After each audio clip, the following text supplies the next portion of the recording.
আল্লাহ রাব্বুল আলামিন এই আলেম ওলামাকে দুনিয়াতে পাঠিয়েছেন মানুষকে সতর্ক করার জন্য। তারা মানুষকে এমনভাবে সতর্ক করবে যে যেভাবে নাকি দেখা যায় বড়শি ফেলে, জেলে বড়শি ফেলে মাছ ধরার জন্য, কিন্তু যখন নাকি বড়শি ফেলে তখন বড় বড় অন্যান্য মাছেরা বলে থাকে, এই খবরদার এটার কাছে যেও না, এটার মধ্যে কি আছে, এটার খুব মজাদার খাবার, এটার মধ্যে বড়শি আছে, ফিরাকাল। কি বলে? ফিরাকাল বলে না এখানে? ফিরাকাল, এইটার মধ্যে ফিরাকাল বড়শি আছে। এই বড়শি যখন নাকি এটা ঠুক দিবে, যখন নাকি তুমি গিলবে, তখনই তোমার টান দিবে। উপরে একটা লোক বসে আছে, হাতের মধ্যে একটা লাঠি আছে, লাঠির মাথায় সুতা আছে, সুতার মাথায় এই বড়শিটা বাঁধা।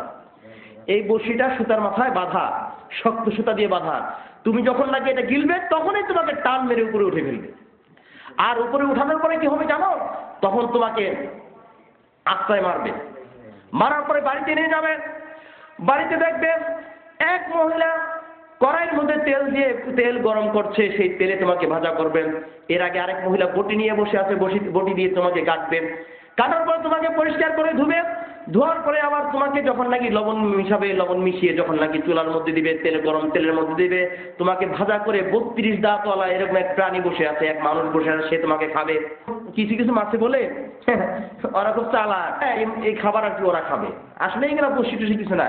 তো মাঝে মাঝে একটু ঠুক দেয় না, বসির মধ্যে ঠুক দেয় না, ঠুক দেয় আর বলে বসি কো, সুতা কই, তারপরে লাঠি কো, মানুষ কো, তারপরে বটি কই, তেল কই, কি বলে এই সমস্ত, আগুন কই, কড়াই কই। আসলে এই সমস্ত ভুয়া কথা। আসলে ভাই বসি কি দেখতে পাবে মাছে? মাছ কি কখনো ওই যে উপরে মানুষ বসে আছে দেখা যায়? পানির নিচ থেকে মাছ দেখতে পাবে? ওই বাড়িতে যে মহিলা বসে আছে বটি নিয়ে মাছ কাটবে, মহিলা দেখতে পাবে? যখন নাকি ওই কিছু বোকা কিছু মাছ আছে, আপনার দেশে কিটা কি বলে, ওকলটা কি বলে না, ওকলাটা কি, এরা কোনো গান বাম না বুঝে কয় ধরি না, আগে খেয়ে নেই, দৌড়ে এসে একেবারে এক খাবলা দিয়া গিলা ফেলায়। যখন গিলা দেয় কয় পাইছি রে, এমন দৌড় মারে, দৌড় দিয়ে কয় পাইছি রে, আর ওদিকে টান লাগায়, কি হলো, টান দিয়ে তখন উপরে উঠে ফেলায়, তখন কয় কি আর খাম না। কাজ হবে ভাই? আর খাবো না, ছেড়ে দাও ভাই, জেলে ভাই ছেড়ে দাও, আর জীবনে আমি তোমার এই খাবার খেতে আসবো না। বড় বড় মাছেরা আমাকে ঠিকই বলেছিল, চালাক মাছেরা ঠিকই বলেছিল, আমি কিন্তু তাদের কথা মানি নাই। কাজ হবে? ঠিক তেমনি ভাবে দুনিয়াতে মুমিনদেরকে উলামায়ে কেরাম সতর্ক করে থাকেন যে আপনারা ভাই এখনই সোজা হয়ে যান, কবরে আসবেন, কবরের মধ্যে তোমাকে সওয়াল জবাব করা হবে, তারপরে তোমার ফয়সালা করা হবে তুমি জান্নাতি না জাহান্নামী। তারপরে তুমি যদি ভালো হও তাহলে তোমাকে জান্নাতের বিছানা বিছিয়ে দেওয়া হবে, আর যদি তুমি খারাপ হও তাহলে তোমার জাহান্নামের সাথে একটি সুড়ঙ্গ পথ তৈরি করে দেওয়া হবে। কবরের মধ্যে সাপ দিবে, বিচ্ছু দিবে, তারপরে তোমাকে সেই সাপে দংশন করবেন। এক ওয়াক্ত নামাজ না পড়ার পর্যন্ত তুমি আরেক ওয়াক্ত পর্যন্ত তোমাকে সাপে দংশন করতে থাকবে। এই কথা শুনে কিছু কিছু ব্যক্তিরা বলে হুজুররা কি আমাকে এগুলো ভুয়াবাজি দিতে, কবরের মধ্যে জীবনে 70 লাখ খুঁজলেও তো কোনোদিন সাপ পাইলাম না, একটা আগুনের ফুলকি পাইলাম না, জাহান্নাম কোথায়, এগুলো কি দেখা যাবে ভাই? এগুলো দেখানো সম্ভব না, কোনো মানুষের পক্ষে সম্ভব না। দুনিয়াতে যদি জাহান্নামের একটুকু আগুন দুনিয়াতে পাঠানো হতো তাহলে সারা দুনিয়া জ্বলে পড়ে ছারখার হয়ে যেত। আল্লাহ রাব্বুল আলামিন হযরত আদম আলাইহিস সালামকে তৈরি করার পরে যখন নাকি জমি কর্ষণ করবে, আদম আলাইহিস সালাম যখন নাকি লাঙ্গলের ফাল তৈরি করবেন, আল্লাহ রাব্বুল আলামিন জিবরাইলকে বলেন, জিবরাইল রে, ওই আদমের ফাল তৈরি করার জন্য, লাঙ্গল তৈরি করার জন্য, জমি কর্ষণ করার জন্য আগুনের প্রয়োজন, তুমি যাও জাহান্নাম থেকে এক ফোঁটা আগুন নিয়ে দুনিয়াতে পাঠিয়ে দাও। দুনিয়াতে পাঠানোর পরে আগুন যখন দুনিয়াতে পাঠানো হলো, সাথে সাথে আগুন দুনিয়া ভেদ করে জাহান্নামের মধ্যে আবার গিয়ে পৌঁছলো, আগুন দুনিয়াতে থাকতে পারলো না। আল্লাহ রাব্বুল আলামিন বলেন, জিবরাইল রে, এই আগুনকে তুমি ধুইতে 7 বার ধুয়ে তারপর সেই আগুনকে তুমি দুনিয়াতে ব্যবহার উপযোগী করে পাঠাও। বলি সুবহানাল্লাহ, বলি লা ইলাহা ইল্লাল্লাহ, লা ইলাহা ইল্লাল্লাহ।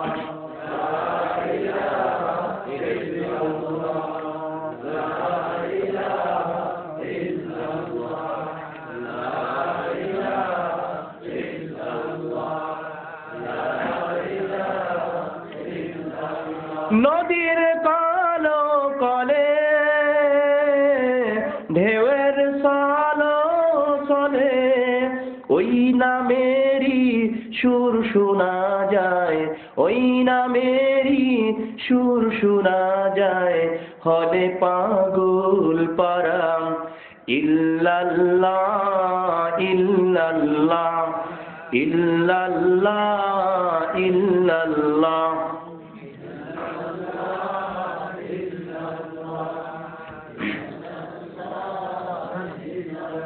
আকাশে নীলে নীলে মুখর ঝিলে ঝিলে, আকাশে নীলে নীলে মুখর ঝিলে ঝিলে, ওই নামেরই সুর শোনা যায়, ওই নামেরই সুর শোনা যায় হলে আপন হারা। ইল্লাল্লাহ ইল্লাল্লাহ ইল্লাল্লাহ ইল্লাল্লাহ।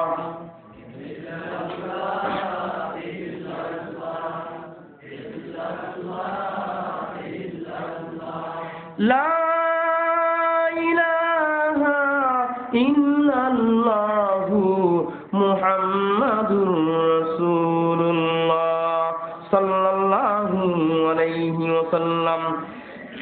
বন্ধুরা আমার, আমি আপনাদের সম্মুখে বলছিলাম মুসলমানদের কালচার আজকে, মুসলমানদের কৃষ্টি আজকে কোথায় চলে গেছে। রাসূলের সুন্নাতকে বাদ দিয়ে মুসলমান শান্তি পেতে চায়, রাসূলের সুন্নাতকে বাদ দিয়ে আজকে মুসলমান শান্তি খুঁজে বেড়ায়, মুসলমান জান্নাত খুঁজে বেড়ায়। মুসলমান আজকে মুসলমানের শান্তি মুসলমানের প্রত্যেক ঘরে থেকে বিদায় নিয়ে চলে গেছে। যখন নাকি মুমিনের ঘর থেকে নামাজ রোজা দিন ধর্ম যখন উঠে যাবে, তখন ওই ঘরে শয়তান এসে বাসা বাঁধবে। শয়তান তখন ওই ঘরের মধ্যে চিন্তা করবে, আমি খালি পেয়েছি রে, এইবার আমার ঘর হয়ে গেছে। শয়তান তখন ওই ঘরের মধ্যে cinema, TV, home theatre, CD, তারপরে কি বলে ভিসিডি, এইগুলো এসে তখন ওই ঘরের মধ্যে জমা হয়। আজকে মুমিনদের অবস্থা দেখলে বোঝা যায় না আজকে আমরা মুমিন কিনা, মুসলমান কিনা। বিয়ে শাদী, বিবি বাল বাচ্চা সব কিছু এমন ভাবে পরিচালিত হয়, দেখা যায় খাওয়া দাওয়া, উঠা বসা, চাল চলন, রীতি নীতি, আচার আচরণ কোনো কিছু আজকে আমাদের মুসলমানদের রাসূলের তরিকা মতো হয় না।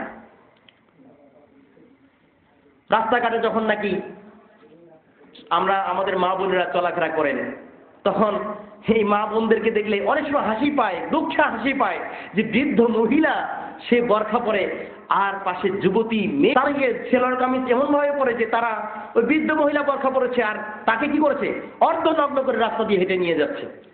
উনি বুঝাচ্ছেন যে আমি মুসলমান আর আমার বংশেরা, আমি মুসলমান, আর তাকে দেখো তোমরা সবাই দেখে নাও।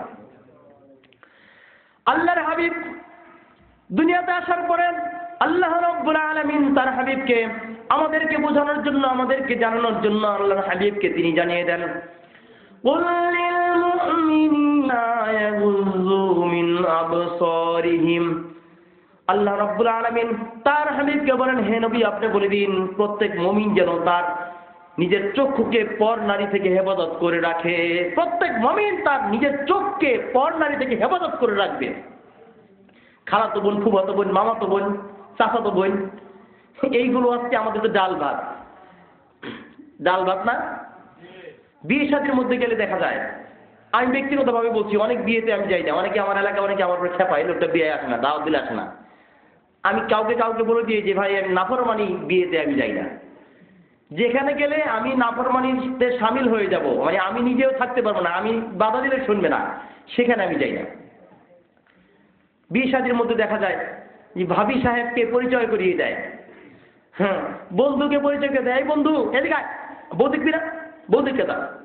এই বউ পর পুরুষকে দেখানো, আর পর পুরুষকে দেখানোর কারণে এই বউর যে স্বামী রয়েছে, এই স্বামীর কবরে আল্লাহ রাব্বুল আলামিন কালকে আমাদের দায়ুস লিখে দিবেন। আর আল্লাহ রাসূল বলেন, আর দায়ুস লা ইয়াদখুলুল জান্নাহ, দায়ুস কখনো জান্নাতে যাবে না, যাবে না, যাবে না। আজকে আপনার, আমার স্ত্রী, আমার বোন, আমার খালা, আমার ফুপি, আজকে যারা নাকি আমাদের অধীনস্থ, তারা যদি নিজেদের অধীনস্থ যারা রয়েছে তাদেরকে যদি পর্দায় না রাখে, পর্দা করতে বাধ্য না করে, তাহলে তাদেরকে কাল কিয়ামতের দিন আল্লাহ রাব্বুল আলামিন কপালের মধ্যে দায়ুস লিখে দিবেন। আর ওই দায়ুস সহ, ওই বেপর্দা মহিলা সহ আল্লাহ রাব্বুল আলামিন জাহান্নামে পাঠিয়ে দিবেন। আমাদের কাছে হয়তো কথাটা চিতা লাগতে পারে অনেকের কাছে, যে বন্ধু দোস্ত আসো বউ দেখে দাও, ভাবি এই যে তোমার ভাবি, ভাবি আসসালামু আলাইকুম, হ্যাঁ ভাবি ভালো আছেন, হ্যাঁ ভালো, আমাদের বাসায় বেড়াতে যাবেন ভাবি, হ্যাঁ এই হলো অবস্থা। আর এই দোস্তের বউরে দেখায়। আর বউ যদি সুন্দরী হয় তাহলে তার কোনো কথাই নাই। কক্সবাজার থেকে শুরু করে টেকনাফ থেকে তেঁতুলিয়া, রূপসা থেকে পাথুরিয়া, একেবারে সেন্ট মার্টিন, ওই কুয়াকাটা যত আছে, যে কথা বলছিলাম ভাই, দাদি যায় বরখা পরে আর নাতনিকে নেয় কি উলঙ্গ করে। আল্লাহ রসুল বলেছেন কিয়ামতের পূর্বে এমন একটা সময় আসবে যখন নাকি মানুষ কাপড় পরবে কিন্তু তবু মানুষ উলঙ্গ থাকবে। সেই জমানায় এসে গেছে না ভাই? পাতলা, এমন পাতলা জর্জেট কাপড়ে এমন পাতলা পরে সব কিছু দেখা যায়, বোঝার বাকি নাই।